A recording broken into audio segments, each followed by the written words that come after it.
I love bringing a little Christmas magic to life. Today, I'm turning a simple orange cardamom cake into a snowy Christmas village. Tiny gingerbread village creations, crowned with a miniature gingerbread house and lightly dusted with snowy icing sugar, all coming together for a festive cozy scene.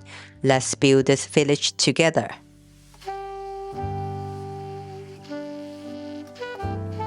Here are the ingredients for the orange cardamom cake and vanilla buttercream. The full recipe is linked in the description box below. For the mini gingerbread house on top, the Christmas village, and roll icing recipes, check the links in the description box below. I'm not including these tutorials in this video because I don't want it to get too long. I want to focus on making the orange cardamom cake and buttercream. If you want to see how I decorate and assemble the mini gingerbread house, you can check out my mini gingerbread house decorating tutorial. With the recipes in the description, let's focus on making today's cake. For the dry ingredients, sift together the cake flour, ground cardamom, baking powder, baking soda, and salt. Sifting removes any lumps, and doing this step in advance makes the whole process much smoother later on. Preheat the oven to 170 degrees Celsius.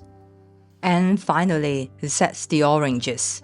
A quick tip, zest them just before you start, as the zest can dry out quite quickly. Add the zest to the custard sugar and rub it together with your fingers for about 2 to 3 minutes. This helps release the fragrant natural oils from the orange zest. The smell is absolutely incredible and instantly fills the kitchen. Now that all the prep is done, let's make the cake batter. It's really easy and comes together quickly. Beat the softened butter and orange-infused sugar on medium speed until light and fluffy. Scrape down the sides and bottom of the bowl so nothing gets left behind and everything mixes evenly. Keep the mixer running on low speed and add the eggs one at a time, beating until fully incorporated before adding the next.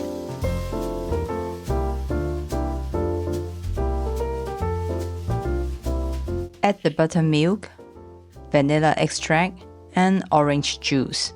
Then give the mixture a quick mix. Now that all the wet ingredients are incorporated, add the dry ingredients to finish making the cake batter. I like to mix it in gently by hand first to avoid everything flying everywhere. Then switch back to the mixer and mix until fully incorporated. You will know the batter is ready when there are no dry bits left. It should look smooth, cohesive, and well combined. Pour the batter into a clean bowl and weigh it using a kitchen scale to ensure both layers bake evenly. Divide the batter between 2 lined baking pans and smooth the surfaces. For a flatter cake top, I use baking belts to reduce heat from the sides during baking. Soak the belts completely in water, squeeze out the excess moisture, and wrap them tightly around each pan. This simple trick helps minimize storming, giving you more usable cake after baking.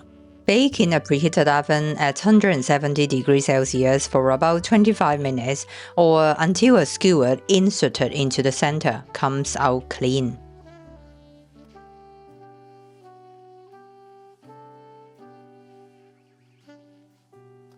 Once done, let the cake sit in the pan for about 10 minutes. Look at them, perfectly baked with the kitchen filled with a beautiful orange aroma. Once cool enough to handle, remove them from the pans. Peel off the parchment paper and allow the cakes to cool completely on a wire rack.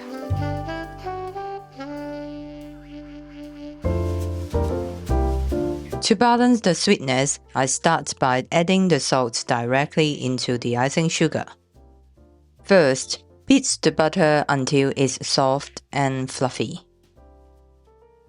Then scrape down the sides and the bottom of the bowl so everything is evenly mixed before adding the icing sugar.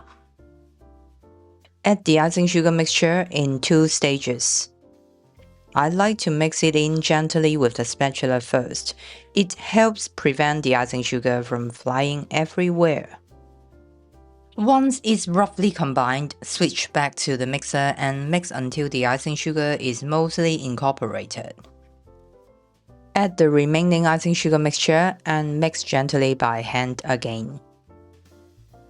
Then switch back to the mixer and beat on low speed until everything is just combined.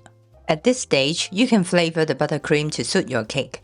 I'm adding orange extract and vanilla extract to enhance the flavor. The vanilla I'm using is a clear one to keep the buttercream pale, but a regular vanilla works just as well. Turn the mixer to medium speed and beat until the buttercream is very pale and fluffy. Don't worry about overbeating. The longer you beat it, the lighter and more pale it becomes. You can adjust the consistency by adding milk a little at a time. For me, this texture is just right, so I don't need to add any milk, but feel free to adjust it to your liking. Cover the buttercream and set it aside until needed. To create a Christmas village, I'm using my go-to no-spread gingerbread cookie recipe. It doesn't require chilling and holds its shape perfectly after baking, which makes it ideal for cutout designs.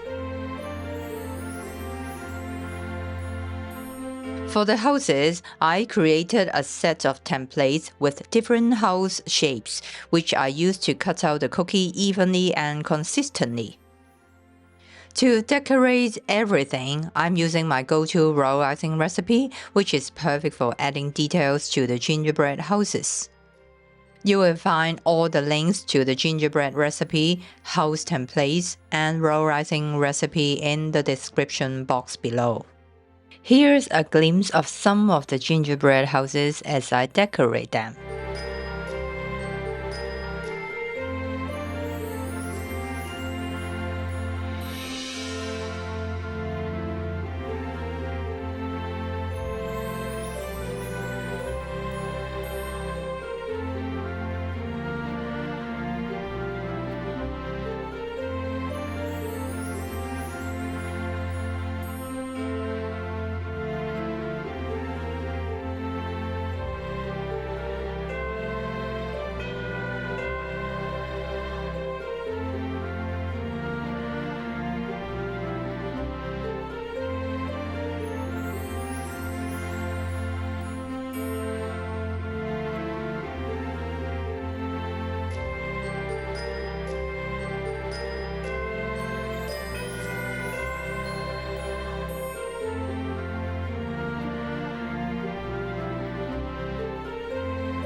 I won't show you all of the designs, but here is the full village. Just have some fun with it using these ideas. Before bringing the Christmas village to life, let's prepare the cake layers. You can see the cakes are already quite flat, but I will trim a small amount to level them, just enough to keep as much cake as possible. To do this, place the cake on a turntable and hold the knife horizontally.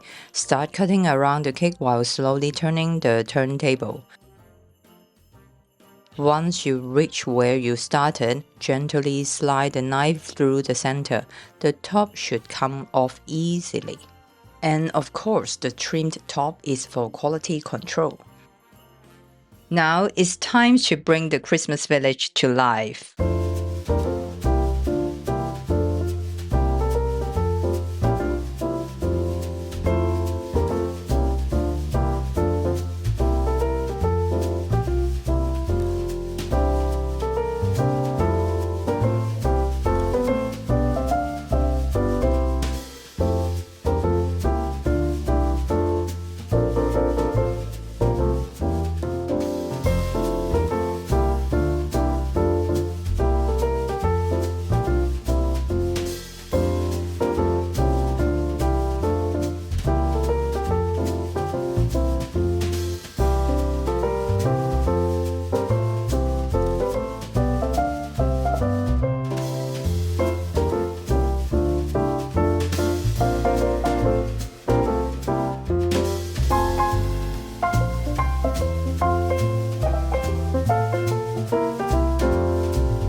And there you have it. Our Christmas village cake is complete. The orange cardamom sponge is light and fragrant, paired with silky vanilla buttercream, topped with a mini gingerbread house, surrounded by a charming Christmas gingerbread village, and finished with a dusting of snow, is festive both in flavor and appearance. The cake is absolutely delicious, and the hints of cardamom in the background makes it feel extra special and festive. Thanks for joining me to create this Christmas village cake. I hope it's brought you some cozy Christmas vibes. If you would like to create your own Christmas village cake, you will find all the recipes and templates in the description box below. And if you are looking for more festive baking ideas, feel free to check out my Christmas baking and festive treats playlist. Wishing you a joyful, magical, and cozy Christmas. Bye for now.